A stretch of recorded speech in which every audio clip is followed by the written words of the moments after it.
Does YouTube need to listen to us? With us being the people who watch and create videos that will be watched by other people who watch and create videos. The community of YouTube has always been an integral part of the website, but as time went on, YouTube has tried to be more and more like television. They even brag about how they are becoming more like TV. The number of users coming to YouTube who start on the YouTube homepage, similar to the way they might turn on a TV, is up more than 3 times year over year. What I like about YouTube is that it's not television, but more and more of the suggested videos are directly from television. It often seems that YouTube is ignoring the user-generated content. These are the 100 most viewed channels for a 90-day period near the beginning of 2016. Purple highlighting is for music channels, and yellow is for large media channels. The light green is for channels geared towards children, which often feature people playing with toys on camera, which is a story for another time. If you remove these 3 categories, a very disheartening picture emerges. Only 15 of the top 100 most viewed channels are operated by people who do not fit into these categories. YouTube operating more like television has something to do with it. The most viewed content is exactly the type of content you see on the front page, and is often the stuff that gets shared to other websites. It is no surprise that the most promoted content is also the content that gets the most views. YouTube is the 3rd largest website in the world, with over 1 billion unique users a month. That means that 1 billion different people use YouTube at least once a month. Getting the attention of a company this big can be difficult, and often the concerns of many smaller creators will get ignored. It's pretty clear that YouTube rarely listens to its user base, but should they be listening? Can angry at its users represent a risk to YouTube? It has happened before. Dig was once a popular link aggregation site, but a site redesign angered the users. They implemented a system where content posted by power users was much more likely to be seen than content from regular users. The alienated users migrated to Reddit, which was a very similar site. Having a clear alternative is important.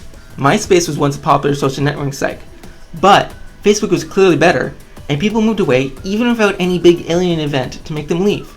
But when there is no clear alternative, it can be difficult to see any substantive change. In 2015, the user base of Reddit was angered by the firing of an employee who was very involved with the community, and that there was very little support for the moderators of the site. Many subreddits had a blackout in protest. The revolt eventually led to the CEO resigning, but very little substantive change. The lack of an alternative ready to handle Reddit's user base may have let Reddit avoid a dig-style exodus. Without a clear alternative, there can't be an existential risk to YouTube. Social sites become more valuable to the users the more people use them. For this reason, it is highly unlikely for a replacement to develop, because convincing people to move will be a challenge. Instead, highly specific new apps, such as Snapchat and Vine, are developed that offer things that fill niches. These apps can only ever be additive and never a replacement for the giants. YouTube's quest to be more like TV might be short-sighted though. It is highly likely that most of YouTube's users have low engagement. They only watch videos linked to them or from media they are already familiar with, such as clips directly from television or music videos. Not much could be done to entice these people to use the website more and ultimately make the site more money. Most websites work like this, with a small active user base and many non-active users. For instance, Reddit receives over 230 million unique visitors a month, but only 36 million user accounts have been created, and it is safe to say that many of those accounts are not being used or are second accounts for highly engaged users. Over 80% of Americans under 35 use YouTube, and they are by far the most engaged users. With all this being said, it is important to remember that despite traditional media getting most of the promotion, gaming-related videos generate millions of views and constitute a large percentage of the site's traffic. The second most searched term on YouTube, after music, is Minecraft. People come to YouTube to find the type of content traditional media just cannot make. YouTube receives roughly 8 billion video views a day, and the top 100 most viewed channels can only account for under 400 million of them. Because much like the majority of users of the site being low engagement, the majority of the views are spread out among the millions of videos made by people like you and me. YouTube is great precisely because it's not TV.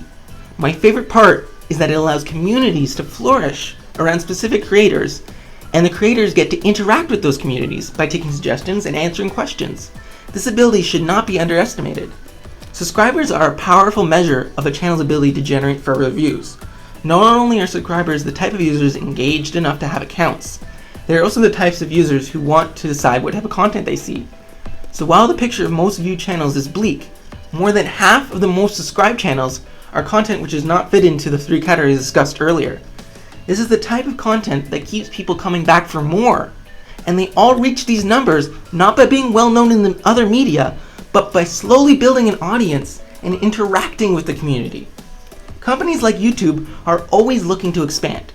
So the decision process to become more like TV makes sense. Television is a giant market, but it is a shrinking one. And the people who solely use it are unlikely to switch to YouTube.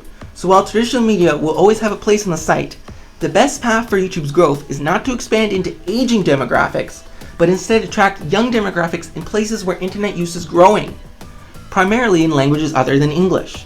And the way they will do this is by fostering an engaged community of users to generate content. Simply having Indian television and music on YouTube will not get more Indians to use YouTube heavily, but engaged communities of Indian creators will. YouTube is powerful enough to not need to listen to us. But in the long term, if they want to keep growing, they should listen to us, because creators and users everywhere want the same things.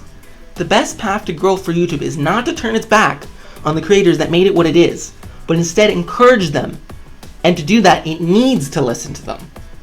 I could not fit everything I found into the video, so if you have any questions about which channels get the most views and subscribers, or if you have any suggestions as to what trends I should look into, please leave a comment.